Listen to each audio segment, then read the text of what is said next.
ఒక పెద్ద పచ్చని గ్రామంలో ఒక పెద్ద వేప చెట్టు ఉండేది. ఆ చెట్టులో చాలా పక్షులు కలిసి ఉండేవి. అందులో ముఖ్యంగా చిలకల కుటుంబం మరియు పిచ్చుకల కుటుంబం ఉండేది. చిలకల కుటుంబం చాలా పెద్దది.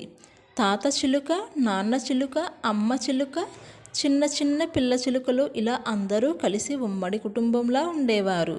అక్కడే పక్కన ఉన్న పిచ్చుకల కుటుంబం కూడా అలాగే ఉండేది. అందరూ చాలా సంతోషంగా జీవించేవారు. ఒకసారి భయంకరమైన ఎండాకాలం వచ్చింది. సూర్యుడు చాలా వేడిగా మండాడు. చెట్లు ఆకులు కూడా ఎండిపోయేలా అయ్యాయి. పిచ్చుకలు పిల్లలు అన్నారు, అమ్మో ఎంత వేడి, నీడ కూడా సరిపోవడం లేదు అని అంది. అప్పుడు ఒక చిన్న చిలుక చెప్పింది, మనకు ఒక చల్లని గది ఉంటే బాగుండేది అని. మనుషుల ఇంట్లో ఉండేలా ఏసీ గది ఉంటే ఎంత బాగుండేదో అని అంది చిన్న చిలుక. ఆ మాటలకు అందరూ నవ్వుకున్నారు. ఒకరోజు చిలుక తాత అన్నాడు, మన దగ్గర ఉన్న చెట్టు పక్కనే ఒక పెద్ద ఇల్లు ఉంది. ఆ ఇంట్లో ఒక గది చాలా చల్లగా ఉంటుంది. అది ఏసీ గది అని అన్నాడు తాత చిలుక. మనందరం అక్కడ కొంచెం సమయం గడిపితే చల్లగా ఉంటుంది అని అందరూ కలిసి ఆ ఇంటి దగ్గరికి వెళ్ళారు. అదృష్టవశాత్తు ఇంటి కిటికీ కొంచెం తెరిచే ఉంది. అందరూ జాగ్రత్తగా లోపలికి వెళ్ళారు. అబ్బా ఎంత చల్లగా ఉంది అని పిచ్చుకలు ఆనందంగా ఎగిరాయి. ఇది స్వర్గంలా ఉంది అని ఒక పిచ్చుక అంది. అందరూ కలిసి ఆ గదిలో కూర్చున్నారు.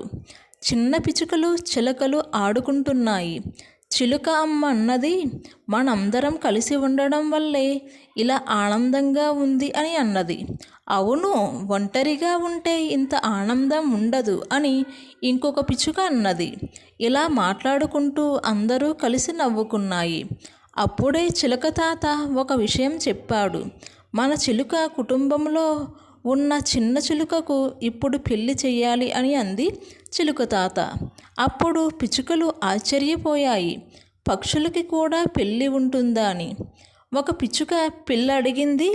చిలుక తాత నవ్వుతూ అన్నాడు, అవును, ప్రేమ, బాధ్యత, కుటుంబం ఇవి అందరికీ అవసరం అని అన్నారు చిలుక తాత. అందరూ కలిసి ఒక మంచి చిలుకను చూసి పెళ్లి చేయాలని నిర్ణయించుకున్నాయి. కొన్ని రోజుల తరువాత చెట్టు మీదే పెద్ద పెళ్లి వేడుక జరిగింది. పూలతో చెట్టు అలంకరించారు. పిచ్చుకలు పాటలు పాడాయి. చిలకలు నృత్యం చేశాయి. అందరూ కలిసి చాలా ఆనందంగా ఉన్నారు. పిచ్చుక పిల్లలు అన్నాయి, ఇంత మంచి పెళ్ళి మేము ఎప్పుడూ చూడలేదు అని అన్నాయి. అందరూ కలిసి చాలా ఆనందంగా ఉన్నాయి. పెళ్ళి తర్వాత ఒక చిన్న సమస్య వచ్చింది. కొన్ని చిలుకలు అన్నాయి, ఇక మనం వేరుగా ఉండాలి అని. అప్పుడు తాత చిలుక అన్నాడు, ఉమ్మడి కుటుంబం అంటే ఒకరికొకరు సహాయం చేయడం, కలిసి ఉంటేనే బలం. అప్పుడు పిచ్చుకలు మేము మీతోనే ఉంటాం అని అన్నాయి. అందరూ కలిసి ఉండాలని నిర్ణయించుకున్నాయి.